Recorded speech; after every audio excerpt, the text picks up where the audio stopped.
in Hungary, you are well aware that migration is one of the greatest challenges we face today. More people are displaced than ever before, over 65 million people. That's approximately the population of Hungary, Austria, and Poland combined. When I was preparing for this talk, I found something that might surprise you, but I think this little guy has a relevant lesson.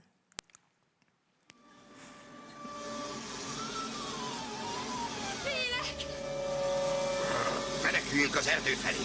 Ebben a zajban meglephetnek anélkül, hogy észrevennénk őket. Készüljetek! Várj! Ott is veszélyes lehet. Nem tehetünk mást. És figyeljetek! Ha ugrunk, ne egymás után ugorjunk. Valamelyikünk megmenekül. Félek!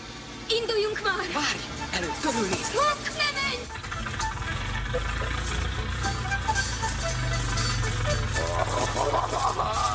Jön már a hegyes! Jön már a kis vörös! Gyere csak, gyere szépen! Hozz szépen a vacsorámat! Úgy Hé, te, hová még? Nem arra mondtam! Nem arra! Meglóg a nyavajás! Micsoda kár! Az erdőnél vár a sima bőrű. Csak amarra futhatunk. Nem lehet, Vuk! Honnan közeledik a zaj? Félek, Vuk! Karak! Tudom, hogy te vagy az öregebb. Te vagy az okosabb, én meg még. De most hallgass rám, kérlek. Most az egyszer hallgass én rám. Gyertek utána!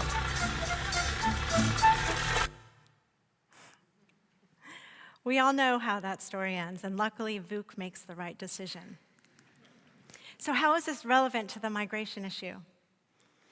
Since biblical times and beyond, humans have always migrated, and it's always been challenging. Up to now, we have no easy answers, so maybe we need to look for solutions in places that aren't so obvious. This is the lesson that Vuk teaches us when he decides to drive directly towards the noisy machines.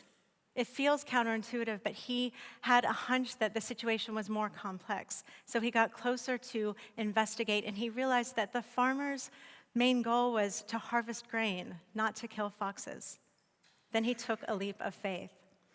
He shows us that expecting clear answers might not be the solution. It might not even be possible.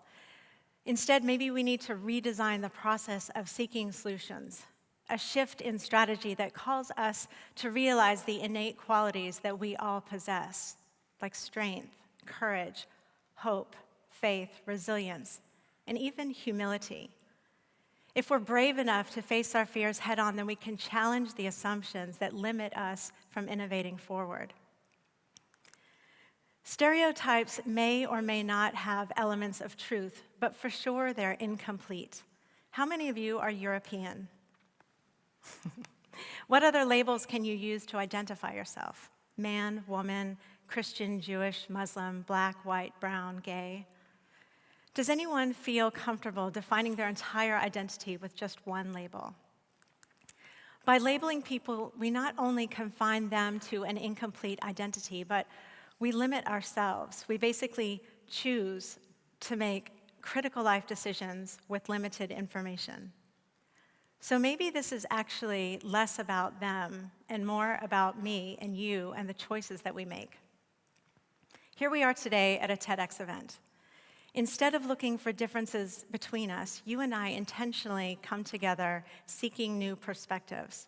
Then we can innovate forward together. You receive me with curiosity, expecting that I have something valuable to contribute. Can you imagine a world where we apply that same sense of curiosity to everyone around us, no matter what they look like or where they come from? Actually, I come from the United States, but my grandparents and my great-grandparents came from here, Eastern Europe, Russia, Poland, and Hungary. They were Jewish refugees seeking to belong somewhere. This is my great-grandfather. Here I am, 100 years later, living into the dream of freedom and opportunity given to me by a culture that welcomed my ancestors. Today, in my role as an immigration lawyer, I have the opportunity to welcome migrants and refugees from all over the world. And I've learned over time that people generally migrate for 3 reasons: refuge, opportunity, or love. People like Esther and her family, who fled political persecution in Haiti, about 10 years ago. Esther had to learn English. She worked her way through school, and now she's an award-winning nurse in Washington, D.C. Ahmed came from Iraq on a fellowship to do research at Johns Hopkins University, and now he's a globally recognized cancer research doctor. And Marisol came from Mexico to join her husband. She started a business, she pays taxes, they've earned enough money to buy a home, and I don't have her picture here because she doesn't have legal status in the United States, even though her kids are US citizens. In 18 years, I have never encountered anyone whose goal was to change their new home or to do anyone harm. People are people. We all just want to find some place to belong and to realize our full human potential. It's far more likely that we'll thrive and contribute and even create opportunity for others in an environment where we feel a sense of belonging. The United States has its own challenges with immigration, as everybody knows. But historically, we have been a nation that welcomes migrants and refugees. And today, 25% of all US businesses are started by immigrants, which is significant when you consider that only 13% of the US population are migrants. Still, migration is hard for everyone involved. It's hard for migrants and it's hard for receiving communities, especially when we're talking about refugees, people who are forcibly displaced from their homes. Neither refugees nor the receiving countries necessarily want to be in this position. But here we are. Migration is a reality that we can't ignore, and it won't go away. 65 million people are not going to disappear. When migration flows are so massive, facts don't really matter, especially when the media and elected officials describe this humanitarian crisis as an invasion. Great. They create more jobs than the average citizen, but will they change our culture? What are their values? How will they challenge our identity? These are all valid questions. The migration issue cuts to the core of who we are. It forces us to wrestle with uncertainty and the possibility of change. This is an emotional issue, and you can't reason with emotions. So what do? Well, one option is to build walls or contain people until we can figure out what to do with them.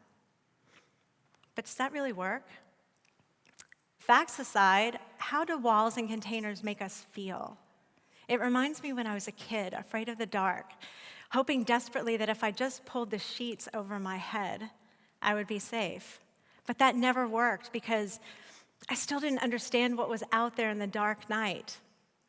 I only felt safe trapped in my bed with the sheets pulled over my head. Walls and containers keep us trapped in a state of uncertainty. Uncertainty lingers in the unknown, and that's where fear breeds. If we choose not to face our fears, we basically choose to stay trapped in a state of uncertainty, to make critical life decisions with limited information. I deeply believe that the only way forward is to take that leap of faith, like Vuk did. We have to engage with each other. Until we pull the sheets off of our head and get to know what's really out there, we can't even start to feel safe and secure.